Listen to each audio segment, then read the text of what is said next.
Alright, YouTube, it's me, David Harry, your favourite YouTuber and vlogger. So in this video, I'm going to be comparing the Rode VideoMicro II to the original Rode VideoMicro. There they both are on top of this Sony ZV-1. So what I'm going to do is a blind A/B and I will reveal which mic was which at the end of the actual test. And now here's the thing, I'm not going to talk too much right now because I've got just one very important thing to talk about at the end for the summary. So let's dive into this. There will be chapters, so if you're getting bored, just skip through to the chapters, but definitely have a listen to what I've got to say at the end of the video. Okay, so for the first part of the test then, I'm just going to walk by this traffic and have the microphones pointing at me, but also into the traffic. So hopefully we'll get some traffic going by. And this is just going to give us an idea of how well each of the microphones is going to pick me up, whilst the microphones themselves are pointing towards noisy sound sources, as in the traffic and whatnot. Then what I'm going to do is stand still and then do some stuff kind of like in front of and behind and things like that, and then change the position of the microphones away from me and whatnot. The stuff that I normally usually do anyways. But what I'm going to do right now is hopefully get like a fair burst of traffic right now. So right now it is fairly noisy with the traffic. So this is going to give us a good idea to hear exactly what's going on as far as my voice being picked up by both of the microphones, whilst there is a whole bunch of traffic going on behind me. Now let me just get into a different position here. Okay, so what I've done now is got the microphones pointing away from the traffic.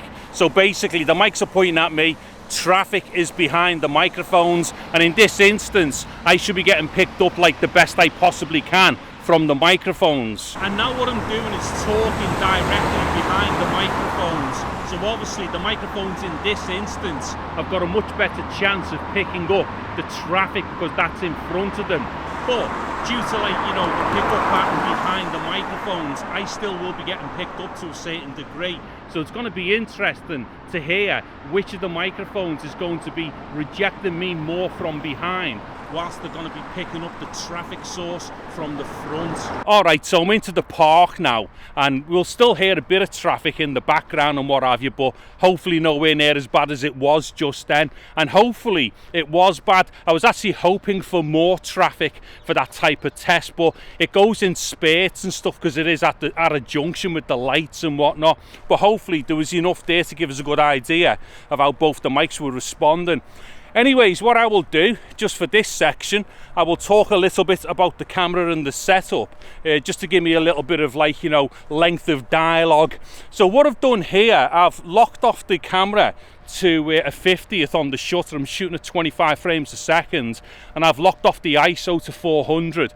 So basically I'm just letting it expose itself with the aperture at the moment, because what it is, it's not like dead bright or anything. So those two things that I've locked off, it might be okay for the camera to do what it needs to do with the rest of the exposure routine in order to balance the exposure. However, I'm just about to go under some trees here, so it'll be interesting to see what it does. I mean, it is bright, but in the shade, I'm just wondering whether these settings are going to be good enough for it to still be able to pick up properly. I mean, it's going to blow out at the back there, although I think it is going to try and concentrate on me. There's a squirrel. See if we can get the squirrel. Hold on. Do you know what? I can't see. Hello, squirrel. Oh, there's your buddy over there, look. Say hello, Mr. Squirrel. Oh, he's shy. Right, I don't even know whether I was getting that because the screen wasn't turned around to the back. Anyway, where I am right now, hopefully the camera's actually doing an okay job. It looks like it is on the screen there. So maybe this kind of halfway house between locked off certain manual stuff and then letting the camera do a bit of auto for the exposure could be okay for the ZV-1, although I wouldn't get away with these settings if it was really dead bright. And even if the ZV-1 was kicking an ND in, I don't think I'd get away with it. Anyway, to the next test. Okay, so what I'm going to do now then is my polar pattern response test. So what I'm doing right now obviously is talking directly into the microphones here. So I am what is called on axis. This is definitely going to be the best for picking me up right now for both of the microphones. Now what I'm going to do is turn them to the sides and the rear. So that's 190-degree axis there. Now the thing with this, obviously I'm going to be favouring one of the microphones here because I'm closer to it than the other, but it's still going to be valid anyway, because when I get round to the other side, that will kind of flip over and we can get an idea between, like, you know, both sides as to what's going on with them. Now I am round to the back here. Now I might talk just a little bit longer at the back, and the only reason why is because obviously what we're testing for here is to see what that real lobe is like on the Micro 2, because obviously it is a shotgun styled microphone, or at least it's a super cardioid response, and it definitely does have that real lobe like behind it, which definitely does pick up a fair bit from behind the microphone. Anyway, so right now, hopefully with me alternating between them, this should give us a really good idea of what both of them are like for rejecting from the rear. Now I am obviously onto the other 90 degrees here, so I'm obviously closer to the other mic than I was from the other side, but again, this will just give us an idea of like what the balance is like from, like, you know, each 90-degree axes here for both of the microphones. Then I will just turn it back around to the front here and finish this, and let me think about something else to do while I'm standing here. Okay, so I'm just going to finish off me testing on the park bench here. Well, like a complete and utter tool, and I knew it had already been raining in the early hours. I've come out without bringing a napkin out or something, which is what I should do to kind of just give a little bit of a wipe on the park bench, because otherwise I end up in the position that I am now with a wet arse. So yes, Dave's got a wet arse right now. Anyway, so what I'm going to do here is just reveal the microphones, because I'm not entirely sure if I have done this as a blind A/B test. I don't know, because I have not done the beginning and I've not done the end yet. This has all been, the middle bit is all being done first. I might have been doing it as a kind of like already telling you what I'm using on the screen. I don't know, but if I have, then you already know. But if I haven't, then here's what's been going on. Microphone A has been the Rode VideoMicro II, and microphone B has been the Rode VideoMicro Original. Okay, now so far what I've been doing here to re-level these out is to gain them up in post, because the Micro 1 or Micro Original has gone in quieter because it has just got a lower output. So what I've done, I've re-leveled up the Micro against the 2, and then I've kind of give them both a bit more gain just for YouTube and stuff. What it is with that, we're not actually testing for purity right now, as it were, or I haven't been doing so far, although I will do right now. But those levels that I apply are basically effectively equal, because I just level the mics against one another and then I gain both of them by the exact same amount.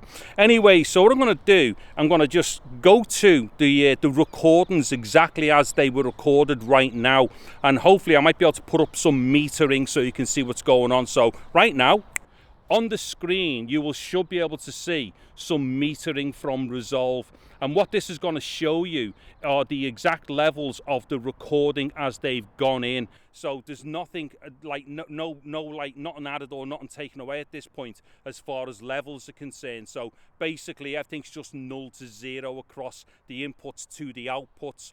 However, right now the only thing is that the levels going in will have been dictated to by the obviously the input gain of the camera. So these could have been louder going in, but obviously I just want to avoid any chance of peaking, so I don't know how low these are. I mean, they might be as low as -10, or they might be as high as -4 or something. I don't know right now, because obviously the metering on the ZV-1 isn't that good. You don't actually see anything other than like 2 little lines, and with no numbers or anything, so you don't really know what you're doing. Anyways, and nonetheless, what this will have shown you is the real difference between the two microphones, because don't forget, both of them at this point have had the same level applied to them for the input gain, so they're exactly equal as far as the input gain is concerned to the camera. So what you're hearing now as I've been bouncing between them is the real difference in their levels and stuff, and you hopefully would have been able to have seen that on the metering. Anyway, right now I've gone back to whatever I've done in post to level them out and then bring them up a bit more for the output and stuff like that. It could be a substantial amount, I don't know. However, one of these microphones doesn't allow me to push it too far in post, because what happens is I go above, like, you know, the loudness levels for YouTube at that point. And that loudness thing for YouTube, I'm going to do a very interesting video about that soon, which is something that I think a lot of people will like. I think I mentioned this in the past, but I'm definitely going to get into that video and show people exactly what YouTube does and doesn't do to the audio levels and stuff like that. Anywho, what I'm going to do now is go back in, have a quick listen to this stuff, and then do a very quick summary for this video. I'm not going to hang around like I did on the last one. Anyway, indoors. Okay, so to an end summary then, and this will not be some long comparative thing, okay? It's not going to be a huge analysis, anything like that, and I'm most certainly not going to give you my opinion. You can let me know, if you wouldn't mind, what you think about the differences between these two microphones in the comments section below. However, I do need to kind of go into something here, which is what I'd said from the outset, which is there's a bit of a problem going on here, and we have to understand this as best as possible so we know exactly what's going on. Now, what it is, I need to discuss here things to do with dynamic range, headroom, a whole bunch of things like that, and how, like, you know, the signal path is created between what exits a microphone to finally what actually goes, you know, into the recording. Now, that within itself requires a lot of explanation, okay? It's not quite as simple as, like, you know, some of these YouTubers you'll watch, you'll just, oh, I don't know, let's not go there, David. Right, these things require a lot of experience and then explanation to absolutely understand what's going on. I'm going to try and break it down as easy as possible, because in these instances where I'm doing stuff with the Sony cameras, and it's not just the ZV-1, it's 3 Sony cameras now that I've used, where the likes of the Micro II, the Go II, and also the VideoMic NTG to a slightly lesser degree, all cause problems for the recordings for these cameras. Now, try and put this in a nutshell if I can, because what it is, what goes on with this microphone, the Micro II in this instance, is also affecting the Micro 1. Right, me and Rode have been having discussions. We say me and Rode, I'm talking like Rode as if it's a person. I've been having discussions with 2 people at Rode for some time now, and, you know, I've been doing tests over the last, well, actually, I've done a lot of tests for Rode over the last 2 years, where it's just been tests for them and no one else. You know, I'll just do quick videos, send them things, you know, when I've noticed stuff about certain interactions between their microphones and bits of camera equipment and stuff like that. But over the last few months or so, there's been an ongoing, like, little email thing between myself and a couple of guys at Rode, or one in particular. And that's basically been because I'm saying that there's problems with the Rode microphones, and Rode, obviously, they're not going to say that there's problems with their mics. Now, the bottom line here is Rode are basically saying, look, you know, your ZV-1 is just like, it's limiting the input level and stuff. Well, it's not as easy as saying it's limiting the input, okay? And I'll try and keep this as brief and as condensed as I can. But let's just assume that there is a form of dynamics processing going on here. So we've got a signal chain once we get to the camera. We've got the preamplifier. We've then got a bit more gubbins going on there to do with, like, DC voltages and stuff like that. And then we've also then got things like analog to digital conversion. Then we've actually got the final record stage itself. But let's just keep this as simple as possible. So preamp, record stage. Now, what's going on is the Micro II and the Go II, and, like I say, to a lesser degree, the NTG and stuff, or the VideoMic NTG, when they go in, they're basically exceeding the ability of the input of the preamplifier. And once the preamplifier's ability has been exceeded, it will manifest itself as distortion or clipping or whatnot.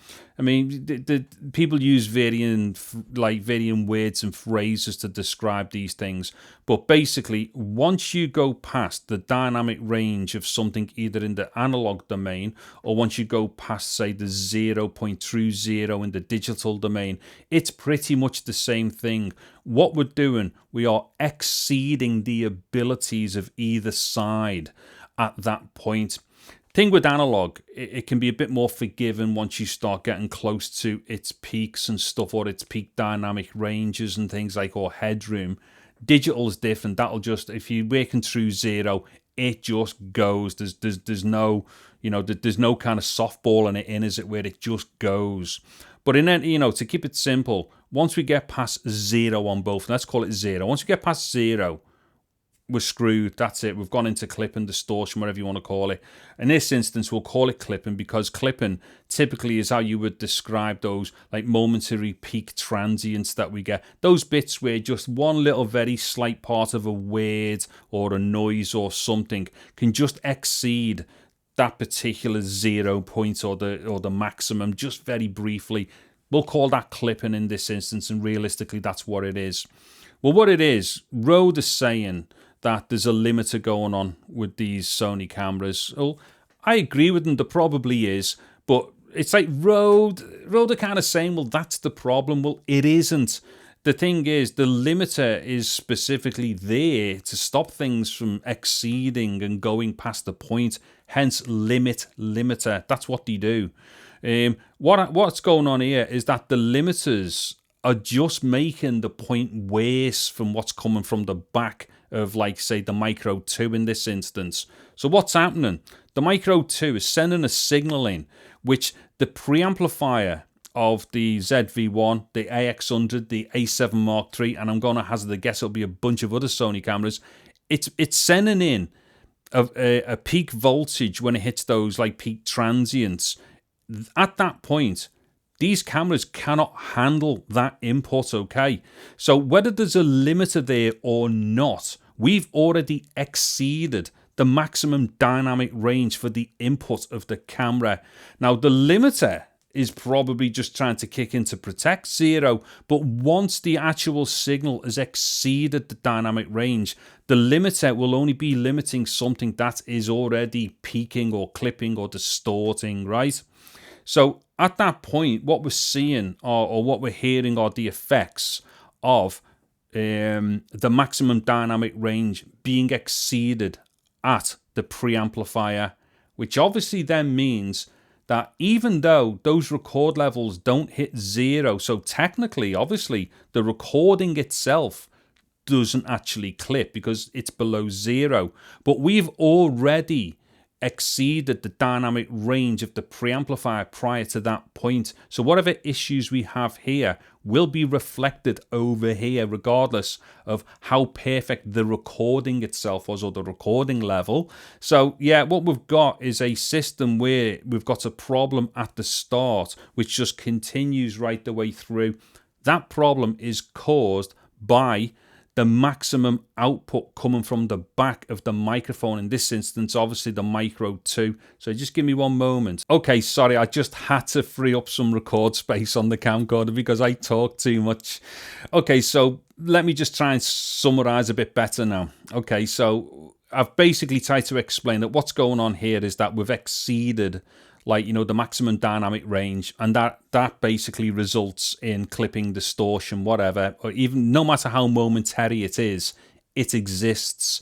Now, I do agree with Rode. There is going to be some form of dynamics processing going on at the camera to do with its input, and that is likely to be a limiter.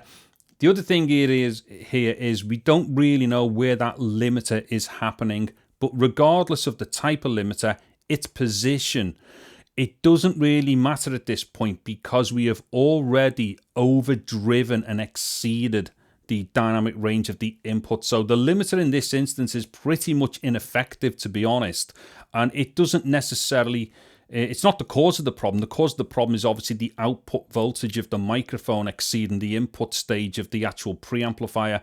The limiter will just basically make the whole thing look worse than maybe what it is. I don't know. I mean, it is bad anyway, but yeah, the limiter really is quite ineffective at this point. But it is not the problem. However, what's going on here, because there is a form of limiting occurring as well, although, like, you know, these 3.5mm microphone inputs on any camcorder or camera, you know, people overlook how good these things are. There's a lot of stuff going on with these tiny little 3.5mm mic inputs. However, they are not dedicated professional like recording devices, you know, in the truest sense of it, say a field recorder or something like that. And even some field recorders, in fact, a lot of the Zoom stuff are no better than what you're going to get on a camcorder. But basically what it is, we've got two channels here, like, or channel 1, channel 2, or, you know, track 1, track 2. Now, the thing is, any of these inputs on these devices, when they're going to do something, say, like limit, they're going to do it to both channels, whether the second channel needed it. I'm saying second channel in this instance because that's the Micro 1. First channel was Micro 2. So what goes on here?